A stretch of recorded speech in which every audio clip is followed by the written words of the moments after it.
You know, people always ask me why I do what I do. It was the teaching of my mother who taught me how to be strong and never waver when it comes to what I believe in as a man. She taught me that if you don't stand for something, you will fall for anything. Here at WMAD Radio, the goal is to stand for something and make a difference in the world while I still have that chance. Thanks to my mother for all she has done for me. Join the WMAD team where we can make a difference in the world today.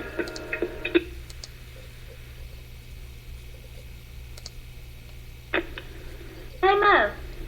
Yes, Lou? I think younger kids need to know the value of sacrifice. Yes, I agree. There is one place they can learn about sacrifice. If they tune in on WMAD and the Smoking Glass Hour with Baron Glass on Monday night, they can learn. It's informative with current topics. And by the way, the show is hot. The show is smoking hot. Good evening, everyone, and welcome to the Smoking Glass Hour with Baron Glass. We are honored to have you as a guest tonight and want to thank each of you for your faithful support. Without further delay, allow me to introduce to you Mr. Baron Glass. Mr. Glass, take it away. Good afternoon. Welcome to the Smoking Glass Hour with Baron Glass on Monday, June the 13th, 2016. Tonight we're going to talk about a subject that has been talked about for many years. And based on the way it has gone, I venture to say that it will be going on for many more years. Tonight we're going to talk about, has America become a breeding ground for mass shootings? I'm almost certain that everybody can think back many years ago, and almost everybody, when you say Columbine High School, everybody remembers that just as well as they remember 911. So tonight we're going to be joined by Mr. Dave Lamont. We're going to be joined by Miss Nikki Bedrick. We're going to be joined by, I see Mr. Angerio Cameron out there. I see Miss Debbie Dilks out there. And I also see Paula Stafford out there. And I know somewhere around 7:45 or 8 o'clock p.m. Central Standard Time, we're going to be joined by Mr. Aaron Hopkins. Pastor Riggins just alerted me that he's at a meeting, so I'm almost certain Wrap It Up Live with Pastor A.F. Riggins will probably join in with us. Now, I had a conversation today with two individuals who happened to just be around, and we were talking about the actual shooting. And one was a staunch Hillary Clinton supporter, and the other was a staunch supporter of didn't want to tell anybody who they supported. And I hope you get the point. Make a long story short, the Hillary supporter, along with myself, made it very clear that nobody, including us two and anybody else, that's talking about gun control has ever said and or insinuated that they wanted the Second Amendment rights of individuals to be taken away. Nobody has never said that, and nobody is advocating that, nor would we be in favor of that, nor are we advocating. However, we continue to have a problem with shootings here in this particular country of all kinds. When you look at semi-automatic weapons and or AK-47s or whatever the case may be, we always hear that people saying if a person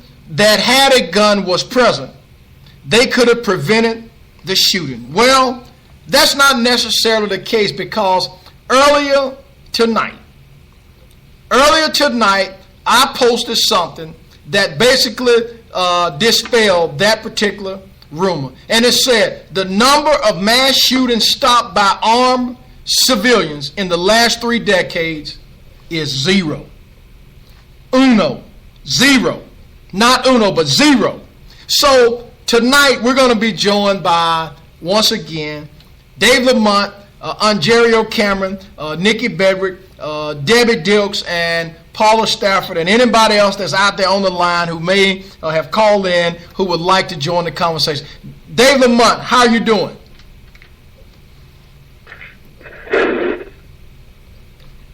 Dave Lamont. I'm doing good. How are you? I'm doing fine, Dave. Nikki Bedrick, how are you doing? I'm fine, Baron. How are you? I'm doing fine. Paula Stafford, how are you doing? I'm doing well, Baron. Thank you. Okay, and Debbie Dilks, how are you doing? I'm doing great, Baron. Thanks. Okay, Dave Lamont, let's talk about, has America become a breeding ground for mass shootings? Let's look from Columbine all the way up till June the 13th, June the 12th of 2016, and talk about shootings of mass shootings of all kinds, from the coast of California to the shore of Maine and anywhere in between. Dave Lamont, tell us, what is your thought process when it comes to the advocacy of gun control, Second Amendment rights, or whatever the case may be? How do you see this coming to fruition to where the Republican Party and the Democratic Party can represent the will of the people rather than the will of the party? Mr. Dave Lamont, I'm going to shoot it at you first. I quite frankly don't see how they could ever come to terms and pass any kind of regulation on guns due to the fact that the people don't control the politicians. Gun manufacturers, the NRA, and other corporate interests control politicians. Until we get money out of politics, this sort of thing's going to keep going. Mm-hmm. It's not going to stop. And no, I don't see an end to it. I don't see our politicians doing anything. So Dave, which is basically what one of the ladies said today during the conversation. If money, well, let me look at it this way. If we look at gun control, or what? Well, let me back up. Some say that, well, there are already laws on the books that are not being enforced. Some say that regardless as to what laws you put on the books, somebody's going to get a gun and somebody's going to go out and do these mass shootings. And all of that may be the case. But here's my position. My position, once again, is that I am not advocating anybody's Second Amendment rights be trampled with, be taken away, or even be considered taken away. However, what I am saying and what I am advocating is that we cannot continue to just sit back and do nothing and say that, well, these isolated incidents are just going to happen, they're just going to happen, they're just going to happen. Is it a mental health issue? Or is it that we, in this particular country, we being some of those, have we become too stupid to realize that we have a problem and we're just not willing to accept that problem? I'm going to shoot that at you, Nikki Bedrick. Baron, I think, gun violence in the United States, I think we're a culture soaked in blood. I think I don't think our mass shootings can be divorced in any way from our killing each other at the rate of 90 people a day, to our police using force as the first response to everything on the streets and in our society. When policemen can shoot someone who's running from them. And it's kind of like vigilante justice on the street.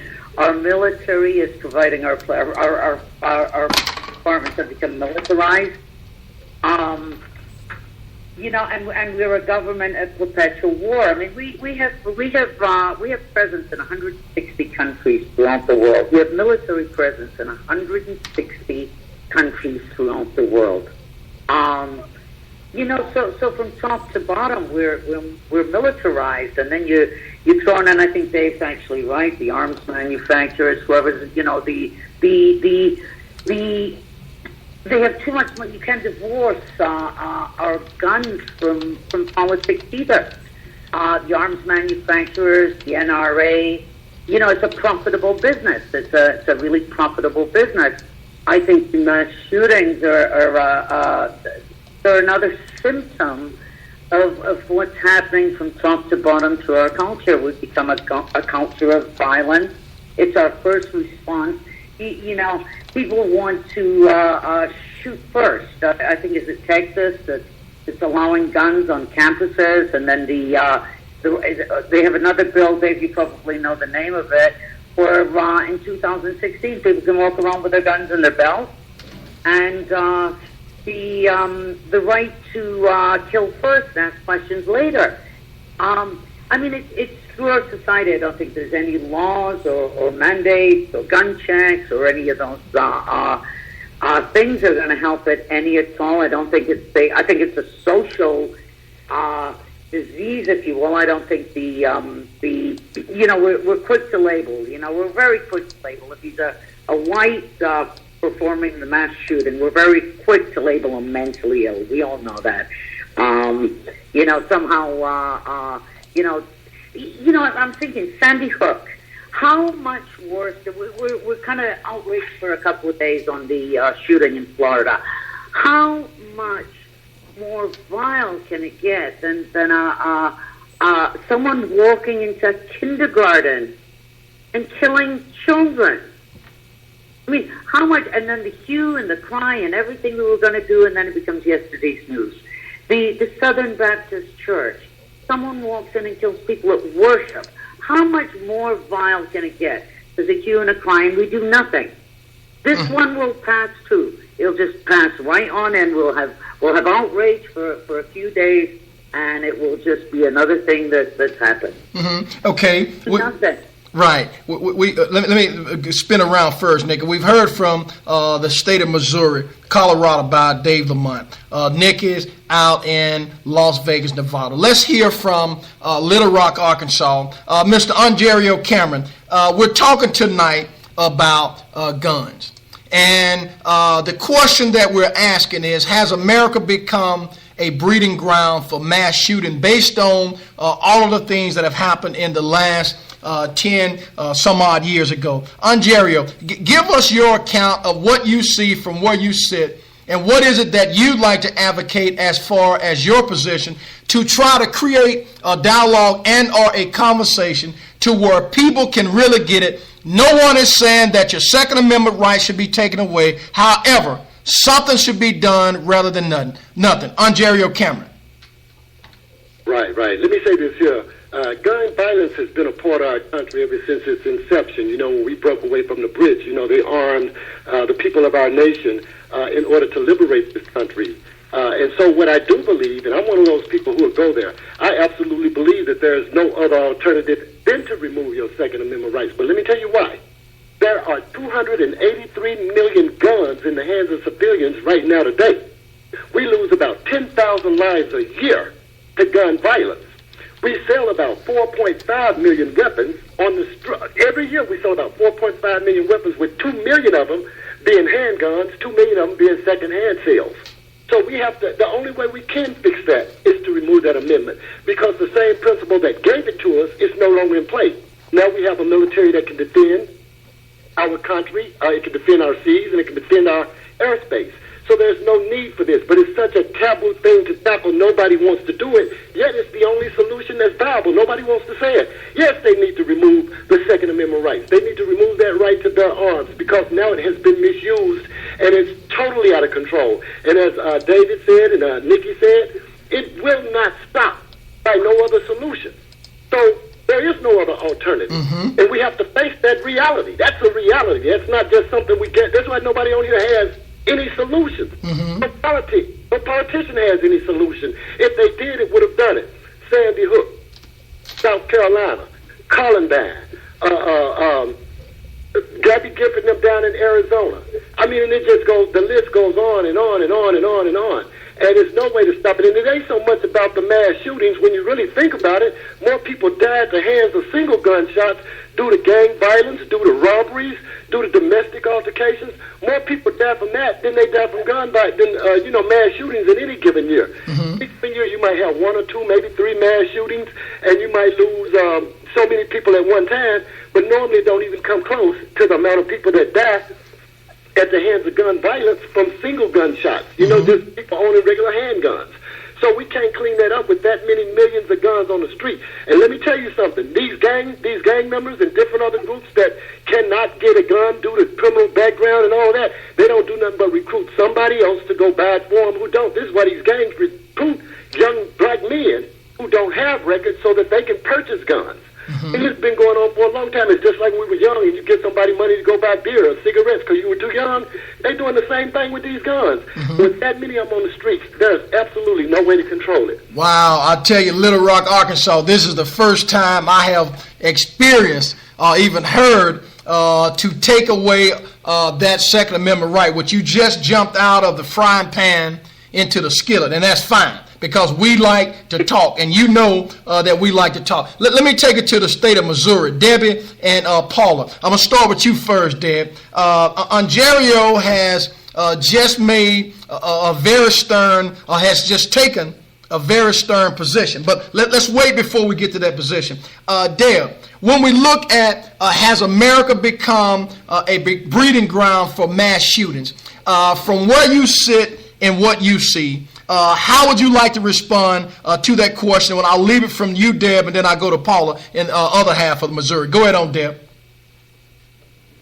Well, I'll tell you what, Baron. I think there's a lot of factors involved here. First of all, Nikki was on point with the government. Our government kind of advocates for violence anyway. With all the wars, we get into wars we don't belong in. We have capital punishment, which is blatantly saying that people should die for doing wrong. They're heading it off. Secondly, I think with the media, now we have the media so widespread and this information is put out there, I think it also encourages or puts it in the minds of people that might not otherwise be there. They may not otherwise think of this when there's so much media blasting them with it, every day. So I think that kind of sets off like copycats and things like that. I mean, this guy that did the shootings down here in Florida, that really seemed like a copycat from France. That it was almost the same scenario, except for it was LGBT community, but it was a club and such. Mm-hmm. But I do think it's getting very out of hand. But I also think that you can't just look at it on the side of is it mental health or is it just the mass shootings? Is it hate crime or whatever? You have to look at each case individually. Because like Sandy Hook, I think Nikki was talking about Sandy Hook. The kid in Sandy Hook was diagnosed as Asperger's syndrome way before this shooting. And by my thinking, his parents are as much to blame as he is for even having an arsenal of guns around and encouraging him, knowing the situation he was dealing with. Mm-hmm. And I think if you look at the others, you'll see the same thing.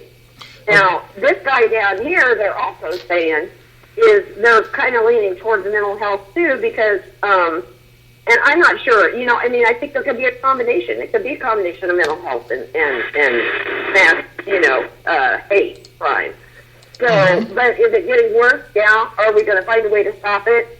I'm not sure how. I'm really not sure how anymore. Okay. Let me throw it over to Paula. Paula, give me your assertion of what we're talking about tonight. Has America become a breeding ground for mass shootings?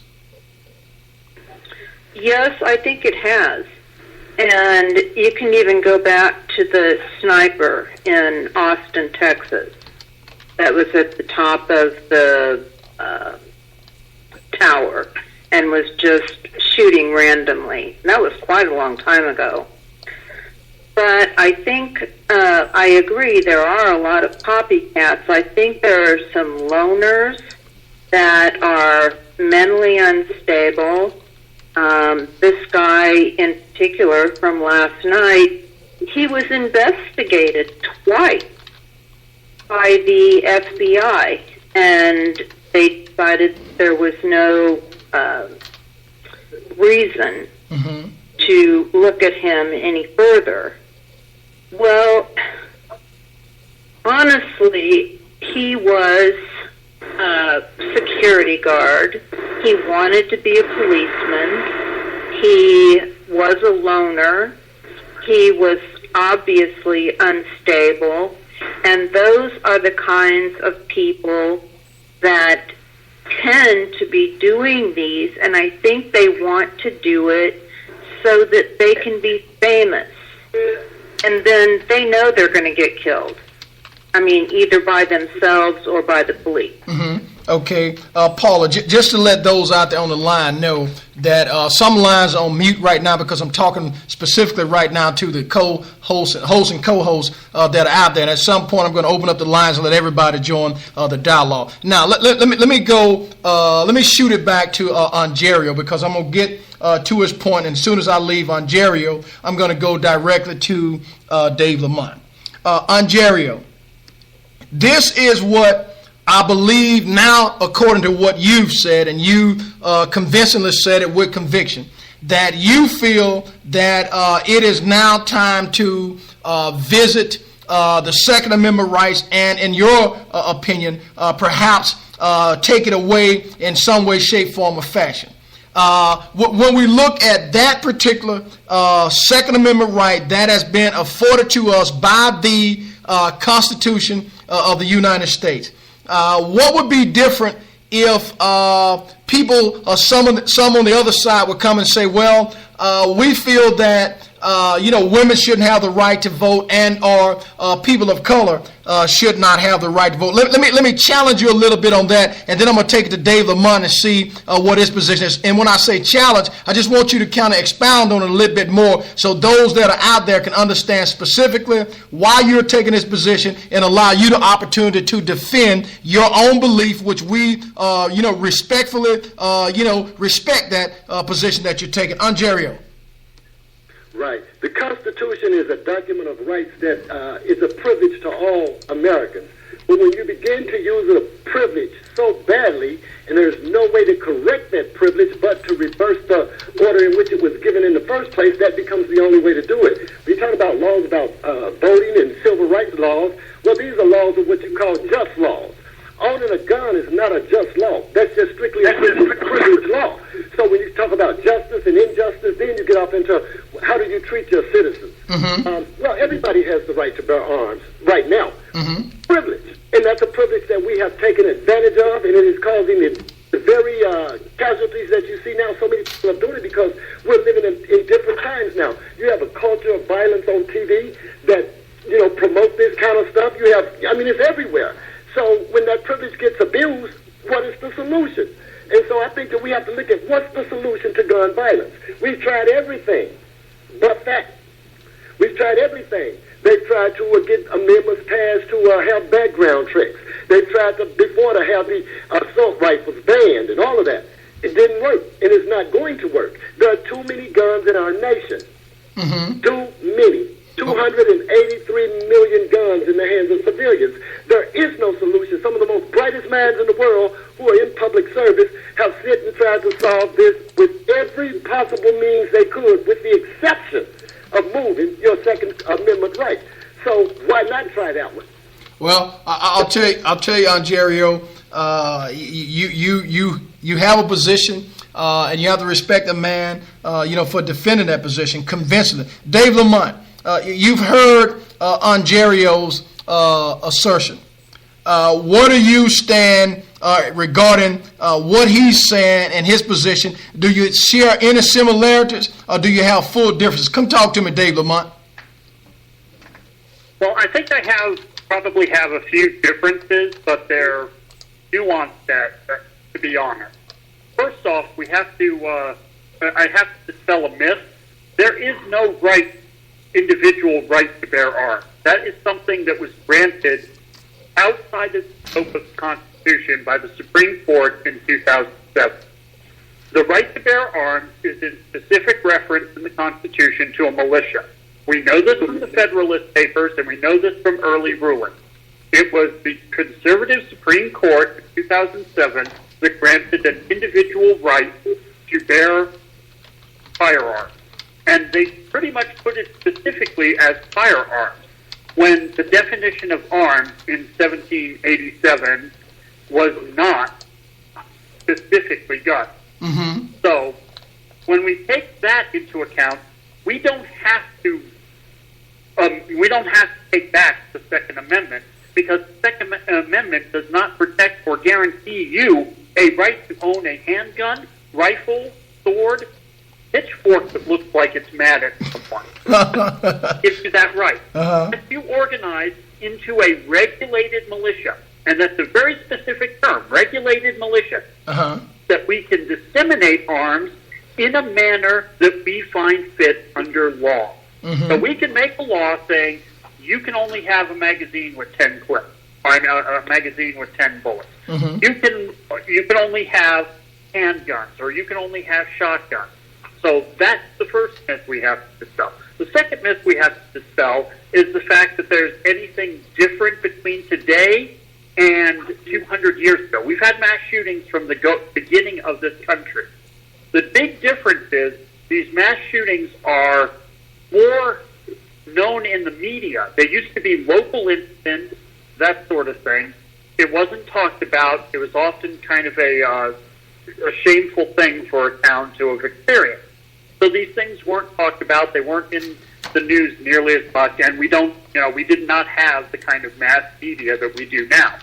So it's partly a function of the media itself. And the reason why people are engaging in these mass shootings is also the media. There's no insanity going on. There's no mass insanity going on. These aren't sick people. These are people who live in a media age, and they are sick in the head, but they want attention. They want that 15 minutes of fame.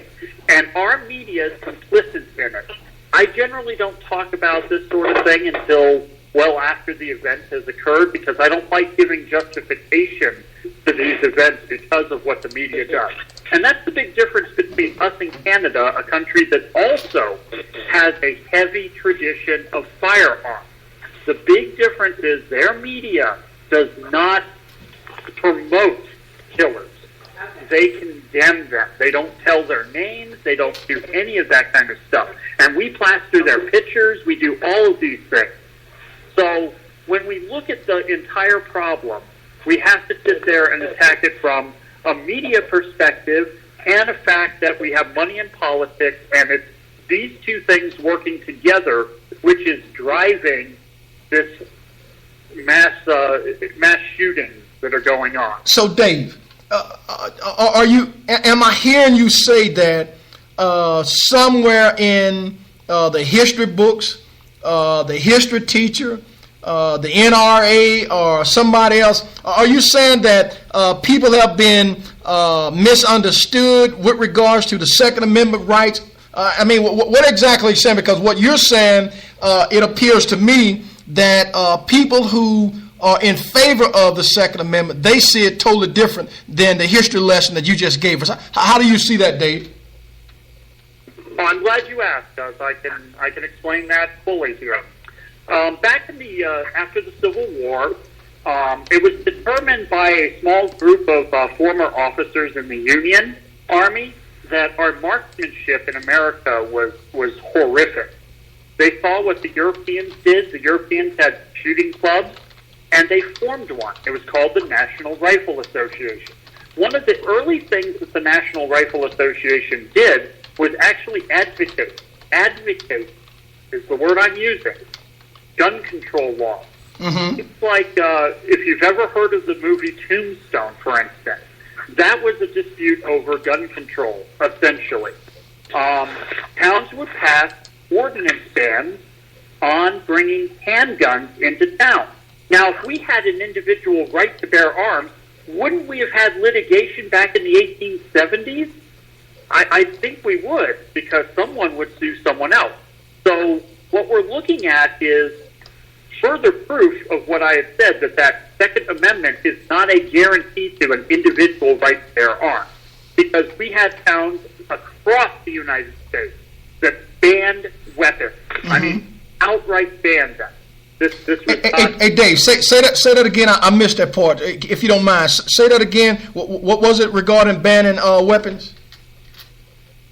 Somewhere around 70 to 80% of towns and cities across the United States by the 1890s had laws banning weapons within the city borders, city and town borders. And a lot of those were supported by the NRA. And in fact, in the 1920s, the NRA co-sponsored legislation that was the biggest gun control effort ever. And it was to take machine guns, like the old-fashioned Tommy guns, off the streets. This is NRA. So what we're looking at is an organization that has become corrupted, not by the members, when polled recently, want sensible gun laws. What we are seeing is gun manufacturers are the primary supporters of the NRA, and they are the ones that have turned around the NRA and turned it into this organization which is comical in nature, supports a right that does not exist with the Constitution, and has brought us the problems that we see today. So Dave, going back to Ongerio's point, when he asserts that maybe that particular amendment should be in fact taken away because of the abuse. Do you share that? Or you shy away from that? How do you see that that particular position regarding what you've just stated, and based on it being partially in existence back in those earlier centuries? I am mostly ambivalent either way. If we repeal the Second Amendment, I'll be fine. If we don't, I'll be fine. Because again, I don't think that the individual right to bear arms is actually listed in that amendment. Wow. Repealing of that amendment I'm not against that, simply because of the fact of what the Supreme Court did. Plus, we have to look at the history of the Second Amendment. The Second Amendment was not to overthrow a government that has gone rogue on us. The Second Amendment was to protect the slave patrols in the southern states of the United States. It was a compromise done by the drafters of the Constitution, because the original Second Amendment talked about securing a nation. And if you read the current Second Amendment, it says state, because Virginia delegation threatened to leave the Constitutional Convention unless the right to organize local and state militias was secure in the Constitution. Because the original intention of the Second Amendment was so that the nation could raise an army, because we didn't have standing armies at the time. It was so that we could raise standing armies quickly and efficiently by having individual militias in each state that are bound by the Constitution to the federal government. The southern states were afraid that a northern president could sit there and say, I want to free the slaves, call up the militias, and march an army through to free the slaves. So the Virginia delegates threatened to leave if they did not have their right to have an individual entity, militias, established in the Constitution. That is why the Constitution, Second Amendment, reads as it does today. Wow. I'll tell you, Dave Lamont, we're looking at about 8:05 p.m. Central Standard Time. You're listening to the Smoking Glass Hour with Baron Glass. Tonight, we're talking about, has America become a breeding ground for mass shooting? Now, just in case you're out there listening, we got Caucasians on the line. We got blacks on the line. We got people from Scotland on the line. We have males. We have females. We have people representing Colorado, Missouri, Texas, Nevada, Louisiana. What I'm trying to say is that unlike mainstream media, we have a conversation of various backgrounds, different types of people, all types of opinions or whatever the case may be, and we still can at the end of the day walk away from this knowing that our number one goal is simply this: to just make a difference, because the goal is to create a topic, create a climate where various people can get together and discuss these issues, unlike the government, unlike Fox News, unlike MSNBC, unlike all of those other affiliates that are controlled by 6 corporations. We're not trying to control what it is that you hear. We're trying to give you the option to hear something different than what you would normally hear. Nikki, Dave just gave us a history lesson on the Second Amendment. Ontario has taken a very stern position, which seems to be in line with some of what Dave has said. How do you see what Dave and Ontario has said, Nikki, relative to the mass shootings and or guns in particular, be that single firing guns, semi-automatic and or AK-47s, which we do know are on the streets? And Ontario made the comment that regardless as to whether you're legal or illegal, you're still going to be able to get a gun. What do you think about that, Nikki? I agree with Ontario. I grew up in Scotland. Okay, in Britain, the citizenry do not have guns. I think there's about 6 guns per 100 people in the whole of Britain. 6 guns per 100 people as opposed to 88 guns per 100 in the United States. Almost every American, the number of guns are in the United States, every American could carry one in their pocket, including the children. I grew up in a very, very inner city, an area that was called the worst socio-economic area of Europe just shortly after I left it. Violence, crime, wife beating, drunken. There just wasn't so many drugs there, okay, because it was early. But the worst generational poverty, juvenile delinquency, you name it, it was all there. The one big difference is people did not die. Mm-hmm. Now, there was violence, there was neighbor against neighbor, there was criminality, there was thieving, there was everything. People got into it, they used their fists, they used a knife, they used something. People did not die. Okay, there were no guns. The police don't walk with guns, so people do not have the fear of the police. The police come into your neighborhood, the police were at my house every Friday night. Okay, they'd come in, they'd pull their batons. Very rarely use them. There was no fear of the police. You never thought you were going to be shot. You never thought you were going to die on the streets. And that was a neighborhood that was as bad as any inner city neighborhood in America. Nobody died. If you look at countries that the citizenry do not carry guns, and the police do not carry guns, that statistic is reported over and over and over again. I also saw something really interesting today. Mm-hmm. In Western Europe, the war in Croatia, Bosnia, Serbia, the citizenry were armed for that war. It was a civil war, really. Today, statistics on people, and they did not give up their guns after the war. Today, statistics equal the United States because the citizenry are still have their guns on murder, gun-controlled violence. So, I mean, it's evident, and people don't want to see it. You go to European countries. The police don't have guns. The people don't have guns. People don't die on the streets. It's real simple. It's simple, but we get all of these complicated arguments. And I love what Dave, you're a walking history book. You're wonderful. But the only way to alleviate it, drugs are illegal. We can get them illegally. You make guns, you put all of these restrictions on drugs. I love what Ontario said. Someone will go get it for you, like somebody used to go buy your cigarettes, your liquor. I don't think it will ever happen, because to try to separate an American from his gun is like trying to take milk from the baby. I don't think it will happen. But I think it's the only recourse for it. Let me just say one thing, and then I'll get off. There were 270 mass shootings in 2015 alone in the United States. 270. They classify a mass shooting. More than 4 people die in the incident. Okay, But what's interesting is the Centers for Disease Control and Prevention state 2,525 children and teens died by gunfire in the United States in 2014.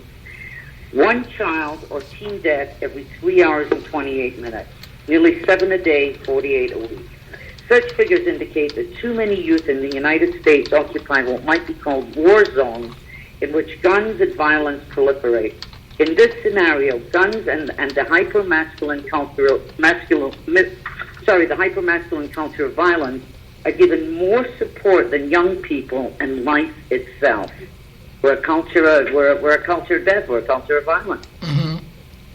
I'll tell you, Ontario, out here on the live chat, there's a comment that it's pretty, self-explanatory. I'm trying to get directly to it so I can read it off, which is very, very, very in line with what you basically stated. But there's some out there talking about the NRA, and how much control they have. Dave Lamont put a very somehow I can't get to that comment. Belinda, if you don't mind, repost what Dave said just above the top of the line where it says there are many that want to hang on their guns in the fear of an uprising with the government. I have already heard many talk. Let Deb and Paula, what do you fit in on the right to bear arms, the Second Amendment? Do you feel that it should be trampled with? Do you feel that it should be as is? What's your position? Because Dave, Nikki, and Ontario have basically stated their position. What do you guys stand on that? Well, Darren, I'm kind of, as far as automatic weapons and stuff, I have no issues with those being banned. I think that is fine. They're used for nothing more than, they're made to kill people. That's it. That's exactly what they are. But outside of that, it's like they need to tighten these gun control or these background checks to include. They have the laws in there. They have the laws that state in the Brady Bill. It specifically states that if you have a mental incapacity, or if you are illegally in this country, or if you have a drug problem, that you are not allowed to own a gun. But they do not enforce it. Part of that reason is because it's such a complicated issue with HIPAA laws and things like that. They're going to have to find a way to manage that and get around it. The law is there. It's just not enforced. Right. Now, as far as I think we've talked about this before, but I think as far as like hunting weapons and things like that, 22s and some of your smaller caliber rifles that people depend on to feed their families, especially in this day and age when the economy is such a wreck. I don't think it's such a bad idea to go ahead and let those guns be there. Handguns are another one that, in my opinion, they're just made for killing people, so it wouldn't hurt my feelings at all if they were gone. Mm-hmm. But they've got the laws there. They just have to find a way to enforce them and to stand on. Right. I'll tell you, here's what I was looking for. Thanks, Belinda, for posting that on the live chat line. Supporting the Second Amendment is supporting a slave heritage. People need to stop wrapping the flag around that disgraceful portion of our foundational laws. It is worse than the 3/5 compromise because people forget what it actually meant. Paula, that is a very deep comment, but before I get you off into that, what is your position relative to what I just asked Deb regarding the Second Amendment? Do you feel that it should exist, stay the same, be trampled with, whatever the case may be? How do you view this now in 2016? Well, what I have heard, and I think I've said that I just moved from a rural community to the city.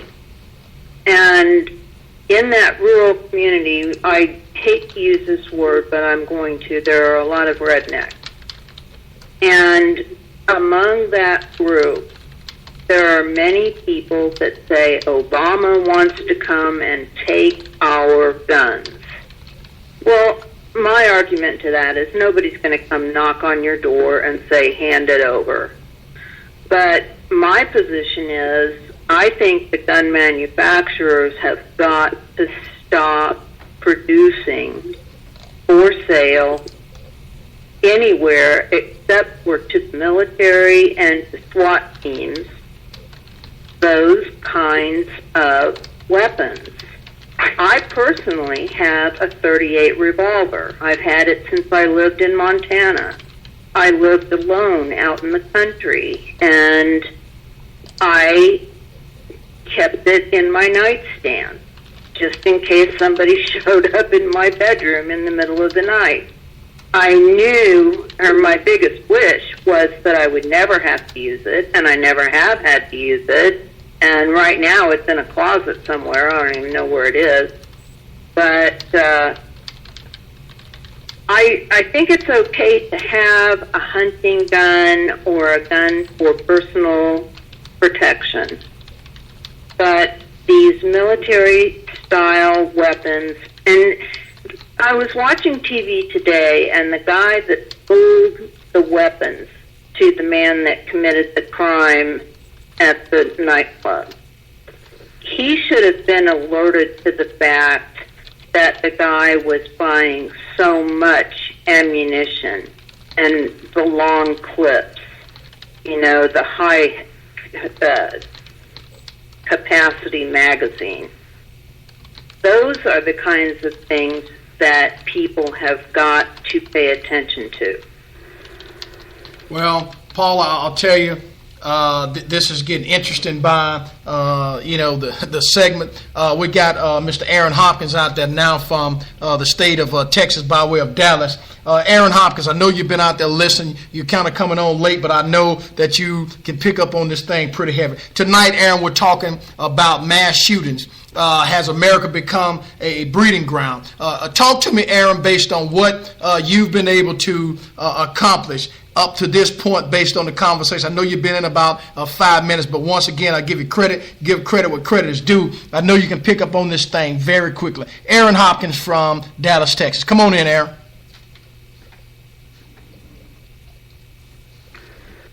You there, Aaron? Okay, I think we may have dropped Aaron. I'll come back to him. Dave Lamont, we're in...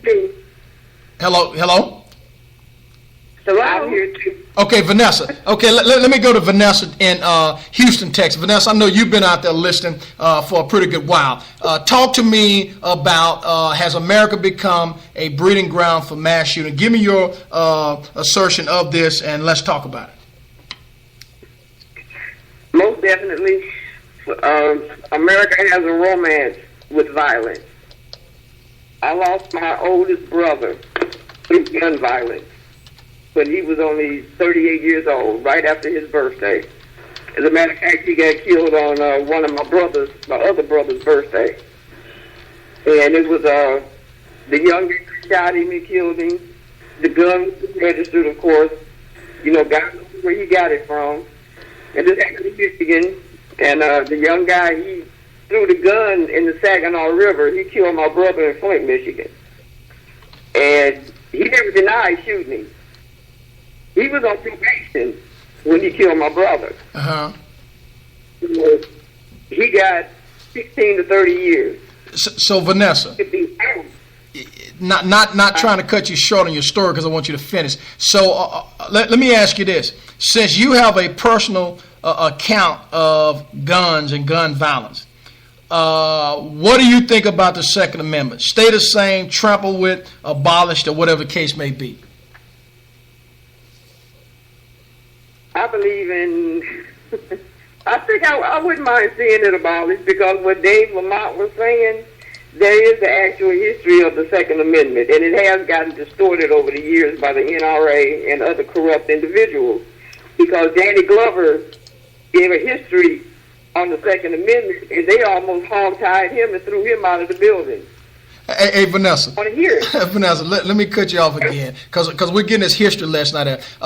Now, they're out there teaching that the union members wore red bandanas around their neck so that the union members could be recognized from non-union members. That's where the term redneck came from. Now, also, I believe there's something out there, Paul, if you don't, I mean, not Paula, Belinda, if you don't mind, because I can't see it, it's gone too far up the chat line, to tell me where the term, the cracker, originally came from. Come on back in, Vanessa. You asking me about crackers? No. Dave had posted something out there on the live chat line, and Belinda was coming. I want you to finish your personal account of gun violence regarding your family. Well, like I said, the guy, he got 16, 30 years, but they say he could be out in 9 with good behavior or whatever. My brother had 6 kids. And, this little young guy, he had a baby himself. And when we went to court, his family was laughing when they were describing what my brother went through. And the judge got so mad that he intervened and told them that he would throw them out of their courtroom and charge them with contempt if he heard one more person laugh. So gun violence is, these kids, like in when Ontario was saying about where you get guns from, these guns, kids can get guns at the local convenience store. And I hate to say it, but the Arabs, they sell guns to our kids in France. You tell them what you want, you go right back and get it an hour later, or if they got it in the back, they go give it to you. Mm-hmm. These kids are dynamite. So if I know that, you gonna tell me the police don't know that?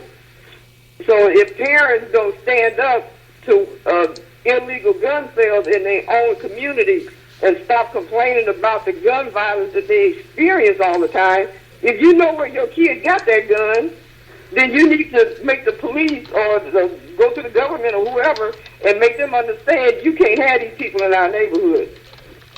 Well, so as far as for protection, I believe in guns for protection. Mm-hmm. But I had a cousin who killed her husband because he was jumping on her and beating her up, beating the kids up, beat her up for years until she got to the place where she emptied a gun at him. Mm-hmm.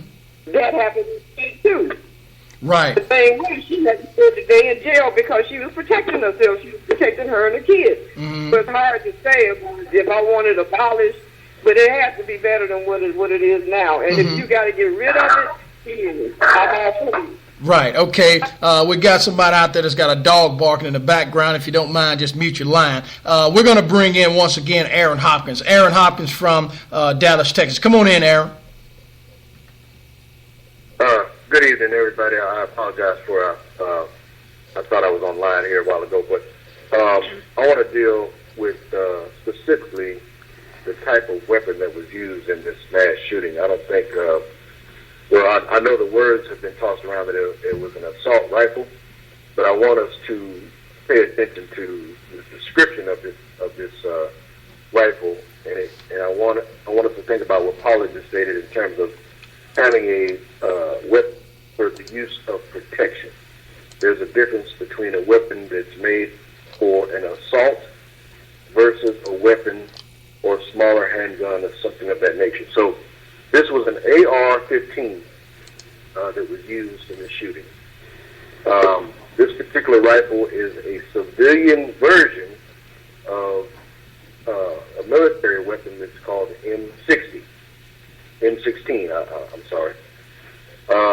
This weapon, manufactured by dozens of companies nationwide, the ubiquitous synthetic aluminum rifle known as the AR-15 is a civilian variant of the military's M16 series of rifles and carbine. It's favored because of its relative lightweight and anchor points from numerous modifications, and serves as a type of lethal perimeter set for millions of Americans. I really, in reading this and thinking about what Dave mentioned, I came in on the tail end of what Dave mentioned. I didn't hear what Angerio said, but I kind of have a good idea. This is a weapon, since this term is very widely known, this is a weapon of mass destruction. And I want to use that term not disrespect any of the victims, but I really want us to think about something. So, in reference to Dave mentioned the Second Amendment, and knowing what the NRA stance is on a lot of reasons why people who are not military officers should have access to a weapon like this. There's nobody on this planet that can justify to me personally that anybody that's not serving in the military, that's not on call for military duty, should have or even own this type of weapon. So again, I want to read this one more time, and then I'll give a chance to anybody who wants to respond to it. Again, this says the AR-15 is a civilian variant of the military's M16 series of rifles and carbines. It's favored because of its relative lightweight and anchor points from numerous modifications, and serves as a type of lethal record set for millions of Americans. A record set. When I think of that variant, I don't know if you remember when we used to have, when we were young growing up, we had model cars and things like that they were like snap-on. Some of them you had to glue together, but in other words, this is seen as a weapon that people, they enjoy using it, and they enjoy shooting this type of weapon. Now, I want to say this, and I'm going to end this statement. So, and listen to this very carefully. The AR-15 is synonymous with shootings in San Bernardino, California, Aurora, Colorado, and Newton, Connecticut. Its design and life appear in video games, movies, television shows, and toy stores. You hear what I just said? Mm-hmm. I'm going to read this. I got to read this again. Mm-hmm. The AR-15 is synonymous with the shootings in San Bernardino, California, Aurora, Colorado, and Newton, Connecticut. Its design and likeness appear in video games, movies, television shows, and toy stores.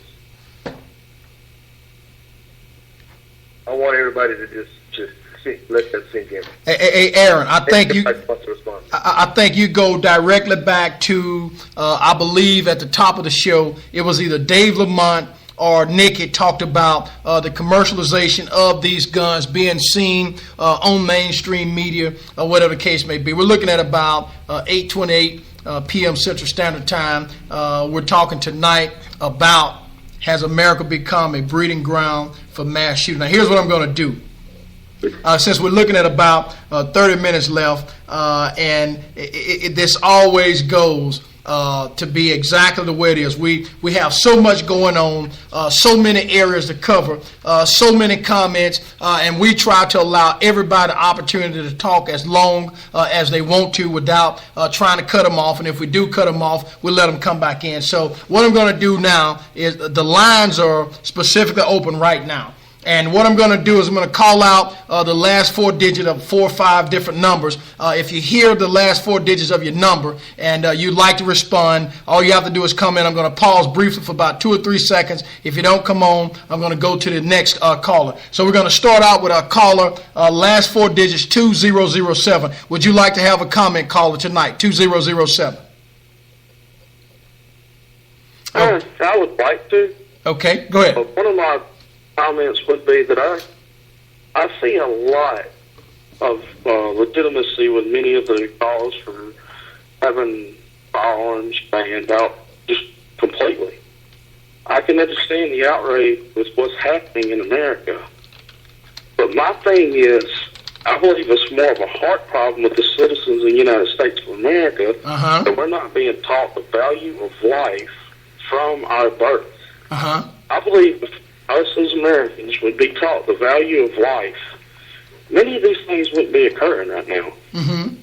And I'll tell you, caller, you are exactly right. So let me ask you this, caller. If we look at the value of life, and we have to start, in my opinion, as young as we can.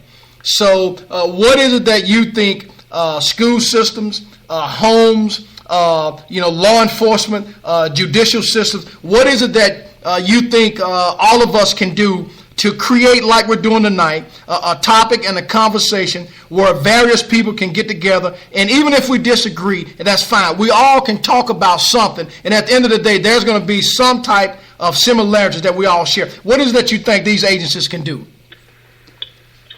Well, one thing is we can learn how to respect each other's opinions better. Mm-hmm. That's first and foremost. Mm-hmm.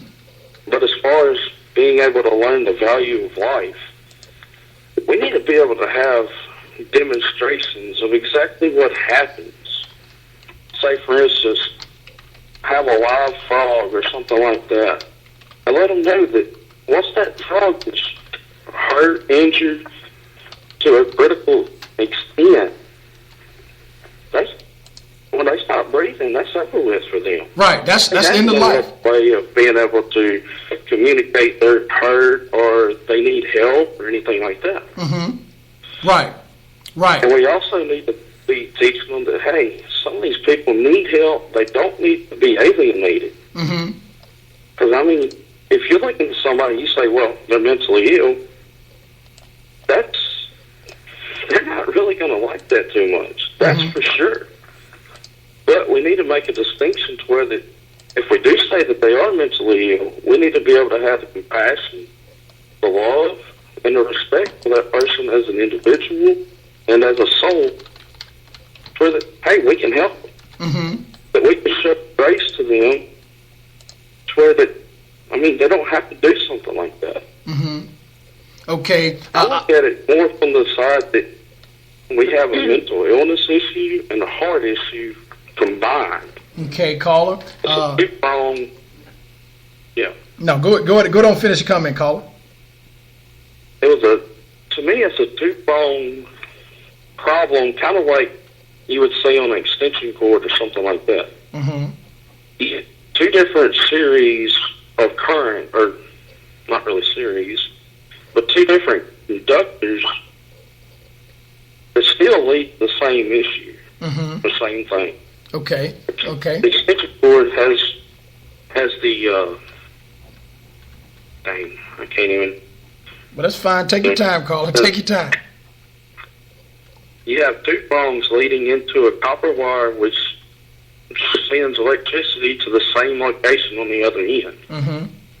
And I believe that the heart condition and the mental illness issue can be the same, or those two prongs, and then all of a sudden you got a firearm on the other end. Mm-hmm.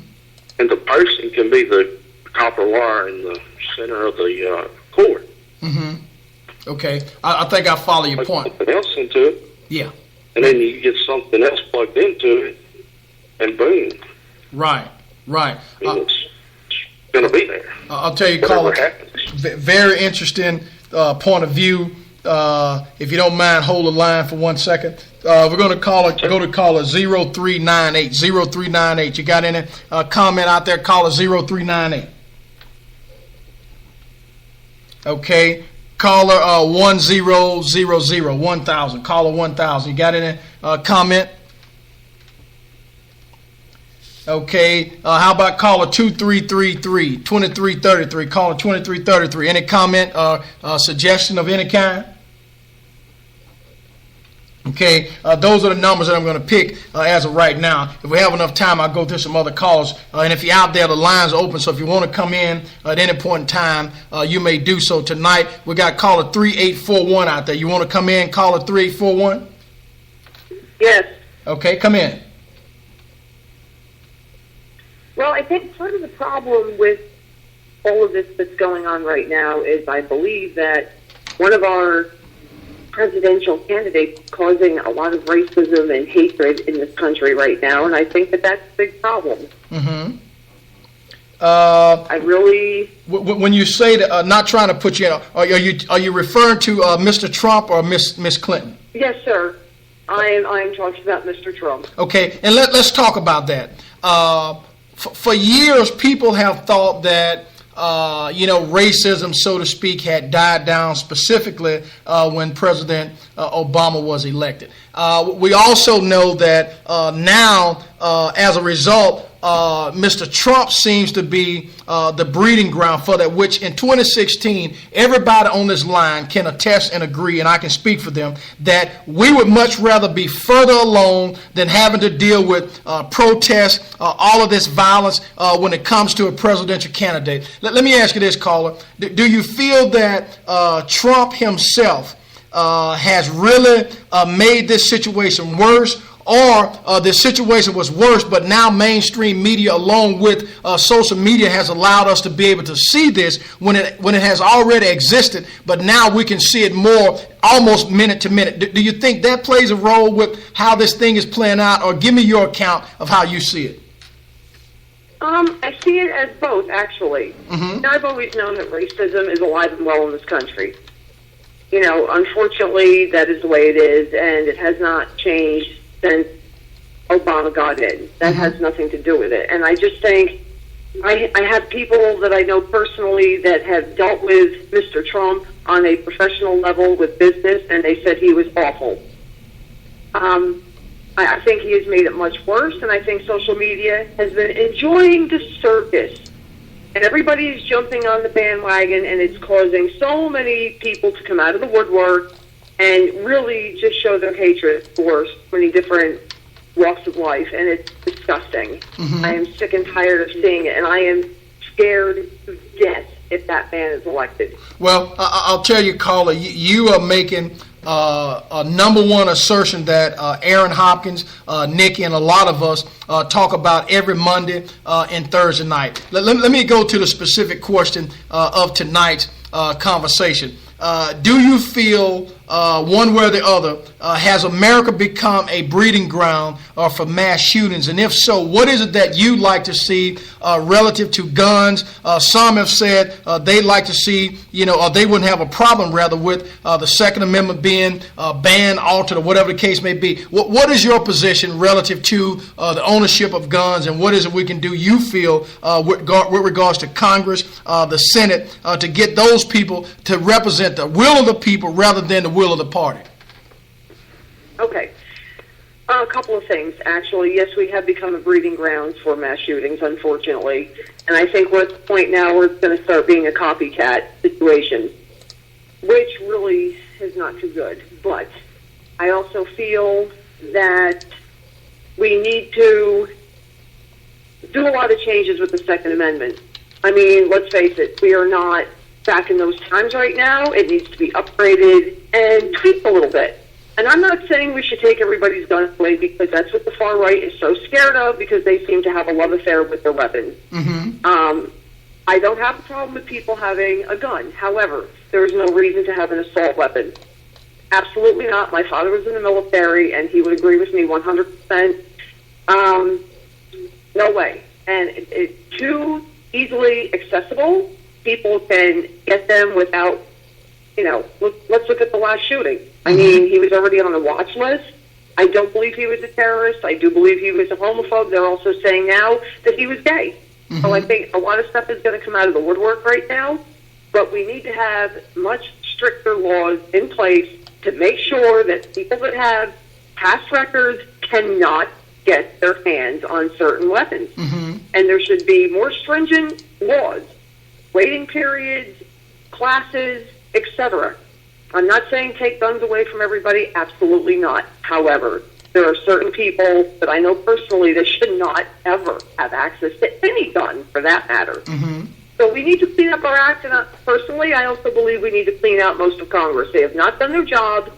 To me, they support the NRA a little bit too much.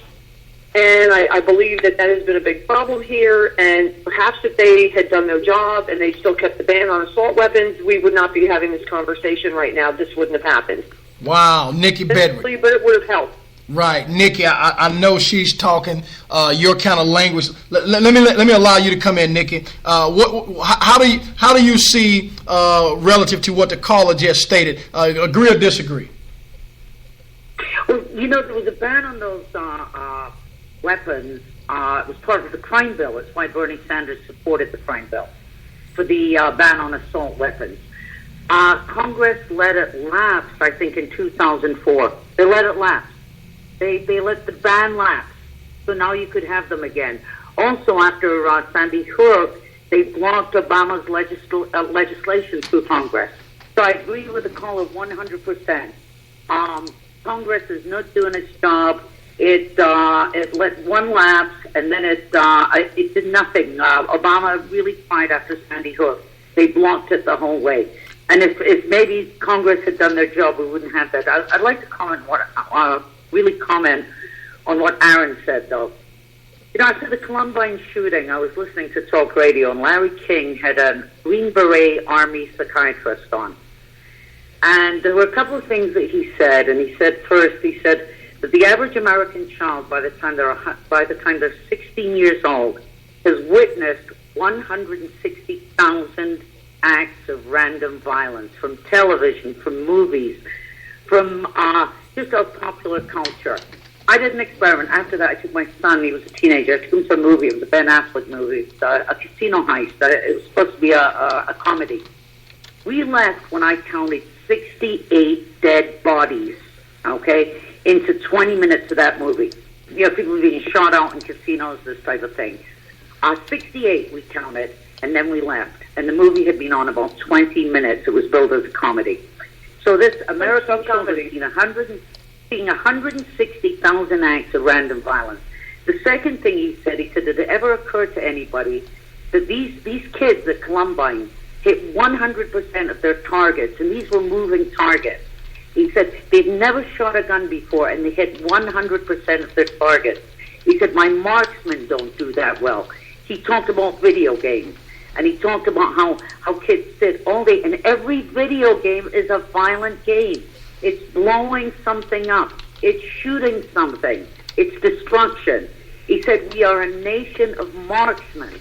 And then he talked about the disconnect these kids have from the actual physical. They've seen it so much on television. They've seen it so much on movies. They sit and play it all day that there's a disconnect between the actual consequences of firing that gun. And the fact that we manufacture them and put them in stores and we sell it, and we sell it, and we sell it, and we care not for our children. You know, it's hideous. I mean, I just gave a statistic that you know, we have, you know, these guns, suicides, domestic disputes, what Vanessa was talking about, someone killing her brother. These are all consequences of us having guns. You know, no two men fight anymore. Someone goes and gets a gun. Somebody pisses you off on the road. You're afraid they're carrying a gun. They're going to shoot you. Mm-hmm. You know, we're concerned about a mass shooting, 50 people in a club. We kill each other at the rate of 90 a day. And there is no reason for these those weapons that young man used in the club are designed to take out human life. They're not designed to hunt. They're not designed for protection. They're designed to take out human life. And we can put all the controls we want in place. One of the callers talked about very poignantly about mental illness. The kid that killed the kids at Sandy Hook, the kindergarten children, they said he had mental illness. His mother had guns. There were guns in the house. He didn't need a permit. He didn't need a gun. They were in his house. Nikki, let me ask you this. You coming from another country, and I'm almost certain that you have a conversation with people back from Scotland. How do they view this particular country when you're having the conversations of the mass shootings and America's supposed to be this, America's supposed to be that, when in fact we still have a long way to go to even achieve those goals? What is it how does the conversation transpire? You know, for the conversation transpires. I remember posting, there was a young man given 30 years for stealing some candy, young black man. And one of my relatives came back with a comment that he said here, and he used a colloquialism from Scotland, he said we would have given them a wee slap on the wrist, okay, and sent them home. All right? 30 years for stealing candy. It was a third offense. And only had ever said he was a petty thief. There is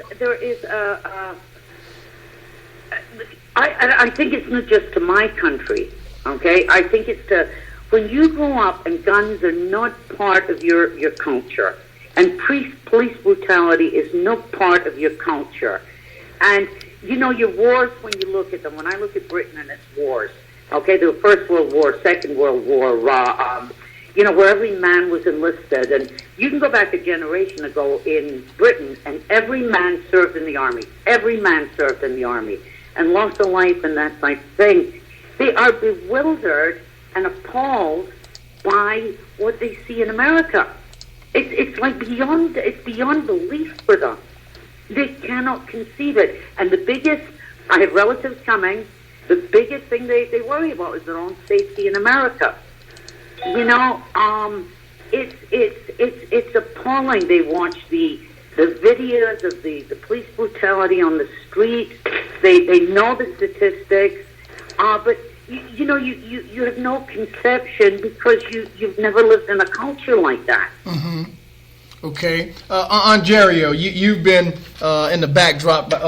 Let me give you an opportunity to come in, Ontario. Based on what the caller said, and Dave Lamont along with Aaron Vanessa, where are you now? When we look at Congress and the NRA, do you feel that not the NRA itself, the acronym, but the NRA member and the membership, do you feel that they bear some responsibility for allowing 1 minute they are for the ban and the next minute they're not because of who it is that's proposing, which is the president of these United States? How do you view the NRA at this particular point when it comes to 2016 on back to Columbine with regards to these mass shootings? Right. I think when you live in a United Nations, everyone has to bear some degree of responsibility to fix this problem. This is why I'm so different. We have to decide whether or not we want to curb gun violence or to stop gun violence. They're two different things. This is why I'm so adamant about stopping. When I heard the gentleman David talk about this not being the Second Amendment, even if it's designed for militias to be able to respond at an instant notice, that is no longer needed. So it needs to end. It needs to stop now. It has to stop now. You know, when you look at Japan, 50 deaths a year. You look at Germany, 150 a year. You look at America, 10,000 a year. And you want to know what? Most of those deaths did not come from assault weapons. They come from regular old handguns. Mm-hmm. You know, because we have so many of them in this country. So we have to decide what is our agenda? What do we want to do? Do we just want to curb gun violence? Or do we want to stop these senseless killings that are happening to so many people of all races? When I heard the lady talk about the redneck, and I heard somebody mention something about the crack of the whip, well, that's where they come from. The term cracker comes from the crack of the whip of the slave master hitting the slave's back, and it was dubbed the crack of the whip. And that's how he got the name the cracker. But there's so much violence in this world, and so many guns that are just senselessly killing people. So we have to decide, what do we want to do? This ain't just about assault weapons. It's about killings in America, not just mass shootings, but killing people, period. There's so many children dying from gun violence. It ain't got nothing to do with assault weapons. They're domestic altercations. As the one young lady said, on the freeway, get into it with somebody, boom, you're dead. These people are not using assault weapons. They're using Glocks and regular old handguns. Mm-hmm. You know, so the only way to stop that is to prevent the measure that gives us the right to have it in the first place. It will not stop. And as she said, look at the television, look at the video games, look at this culture of violence that is being promoted. So how are we going to promote this, allow this to be, put the guns out there and then say, hey, everybody do the right thing, be respectful, don't hurt one another? That is a recipe for disaster. And until somebody has the guts to stand up and say this got to stop, and we need to stop having guns in the hands of regular citizens and put them in the hands of people who are law enforcement and emergency personnel, things like that, with our military, people who defend this country. Those are only people who really, truly need guns. Hunting is a sport. Going down to the shooting gallery, that's a sport. But now we live in times when these guns have got out of the fields where they hunt and then got out of the sport. And they're in communities. They're in homes, like that lady just said. The boy who killed all them people, his mother had guns right in his house. You know, so he don't need he don't need to go and try and buy a gun. They are ready available to it. So how can we stop this if the guns are out there? It's just no way possible. It's just no other solution. Wow, Ontario, I'll tell you. The solution. I'll tell you, man. All of you guys have. We're sitting here now communicating, and this is a fabulous conversation where everybody can feel a part of. Again, that's our number one goal each Monday and Thursday night, which is to allow people to come on and voice their opinion and their concerns to the general population, because we need to make sure that everybody understands that we all have a say-so, and politicians and elected officials need to realize and or understand that you are accountable to the people, not the party. Okay, I'll take Paul Ryan, for instance.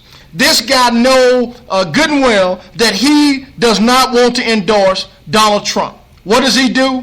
He goes back and he plays this little game that he's not going to endorse, and then he comes back and does exactly what he does not want to do because of the party pressure of the GOP. There are some who are supporting the other side, Hillary, who are doing exactly the same thing, which is why I feel right now in 2016 it's time for another option, a third party, somebody to rise and give us another option. We got about 7 minutes left. Dave Lamont, and I'm hoping everybody can get about 30 seconds. Please don't let me jump in and try to interrupt you. Dave Lamont, do you feel that gun legislation will come down within the next 6 months to a year, especially after the first 90 days or the first 120 days of the new president, whether it's Hillary Clinton, Bernie Sanders, or Donald Trump?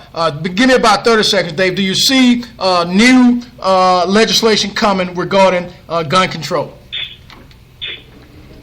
No, unfortunately, I don't see anything going on with that. Even with possibly Sanders may be the only chance that we might see something like that for a good, strong, progressive election behind Hillary Clinton. Those are the only two conditions that I see. If Trump gets in, Trump will veto if Democrats have a majority and try.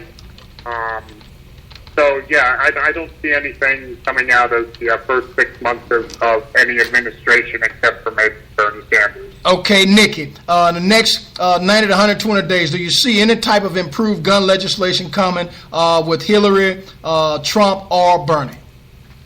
Should they be elected? I agree with Dave. I agree with Dave. Trump, I think, will push for. I mean, look at his statements today about the attack 2 days ago. He already wants to ban. He's all over the Muslims again. Okay. In fact, he was actually pinned and said this was an American-born citizen, and he just went right back in. Well, they're bringing in, they're coming in and they're corrupting the American-born citizens who happen to be Muslims. So you're getting nothing with him. Hillary won't move. Hillary's a warmonger. I don't think Hillary will do anything. I think the only hope we have is Bernie Sanders. Okay, I'm going to go to you, Deb. Same question. I agree with everybody else. The only thing I can see that might be a little bit different is I think maybe Obama is probably just set up so bad that the only other thing I can see is him doing an executive order. And I don't, even if he did, I don't think it would last. Okay. So I was everybody else. I think Bernie Sanders would be the only one that could do something logical. Well, Bernie Sanders need to be listening to this show tonight. How about it, Paula? What do you say? I agree. I don't think anything will happen. I do think that Bernie Sanders is our best chance, but I do believe that from the beginning that Bernie Sanders was not going to be elected. And I think that's because of the big money interests. Okay. And everything that he wants goes against what they want. Exactly. I don't see anything happening with Hillary. I mean, she talks, but she is a warmonger. Wow. She has done atrocious things as Secretary of State. Okay. He has left countries in turmoil. Okay. And then walked away. Back to the original question that started with the show, have we become a country of mass gun violence? My answer to that is yes. Okay. We Paul, have. Don't mean to cut you off, but let me get Aaron an opportunity, then Vanessa, and then I'm going to ask any caller that's out there if they got a response. We're looking about 3 minutes. Aaron Hopkins. Go ahead, Hodge. Yeah, Barrett, I agree with what everybody has said, with the only exception that the change, there will be a change, but the change will not come from anyone that we see currently in politics. The change is going to come from the people like ourselves on the line, who pretty much understand if they want change, they're going to have to be the ones to make that change. So I think you're going to see a big difference in the mindset of people who are out there who are potential victims, which is, again, is all of us on the line. I think that's where the change is going to come from. Okay. Vanessa. Yep, I'm in agreement with everybody because Okay. I don't think anything is going to change. Bernie Sanders might put his 2 cents in, but I don't see anything changing, not anytime soon. Oh, man. Let me get that call out there from New Jersey. Are you still out there, caller? I am here. Okay. What do you think relative to the first 90, 120 days, whether it's Hillary, Bernie, Trump? Do you see any deep legislation coming down regarding gun control or whatever it's choose to be called by those who are out there? Do you see any changes? Unfortunately, no. Wow. I wish I could say yes. I wish that Bernie was definitely going to get in because, like I said, I'm not very happy with the choices at all. And I'm very concerned about it. And I just think that this is going to be swept under the carpet. Everyone loves to blow up social media and talk about it and hurl insults at everybody for people wanting a change. But I don't think that anything's going to get done. Right. Well, I'll tell you what. They make too much money on this. Right. Since this is very long, Dave Lamont, Aaron, Nikki, Dare, Paula, Vanessa, caller from New Jersey, all those other callers out there. Here's what I'm going to do. I'm going to go on and put tonight's show out there. Let's just continue to talk about the existence of guns and the adverse effect of guns here in this particular country. And I'll allow each one of you guys to present your own information, pros or cons regarding guns in 2016, and what is it that we need to do to educate the population regarding guns and gun control. Dave Lamont, you just gave a great history lesson on this Second Amendment. I would like for you once again to bring that up, and if you don't mind, tag it on Facebook and on our Twitter so we can share this information, because I think once you tell a neighbor, tell a friend, the truth is what we need to be telling people. We need to offer love. We need to offer truth, but at the same time, we do not need to advocate the continuing lies that have plagued this particular country for 200 years. Thanks to Dave, thanks to Nikki, thanks to Deb, thanks to Paula, thanks to Aaron, Vanessa, and all of those other callers that did not talk that's out there on the line, all of the callers that did talk, all of those who are out there listening to the live broadcast on also on Ontario, www.thesmokingglasshour.com. If you're out there on the live chat line on Spreaker.com, whether you're on TuneIn, iTunes, or wherever you may be, thanks for listening to tonight's show, The Smoking Glass Hour with Baron Glass. Tonight we talked about, has America become a breeding ground for mass shooting? Belinda, of course, she's out there helping running the live chat line. I know the engineer and I, we both appreciate that.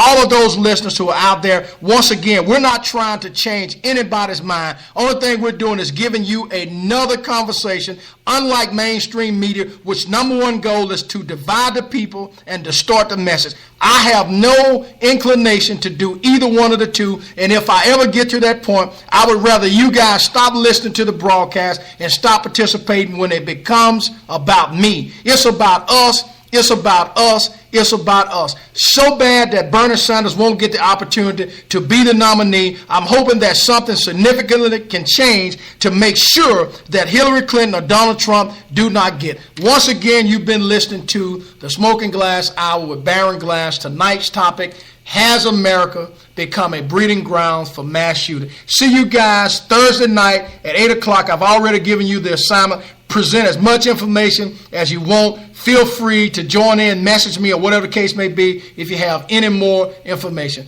Thanks for listening in, and good night. Good night, all. Good night. Good night. Good night, everybody. Good night.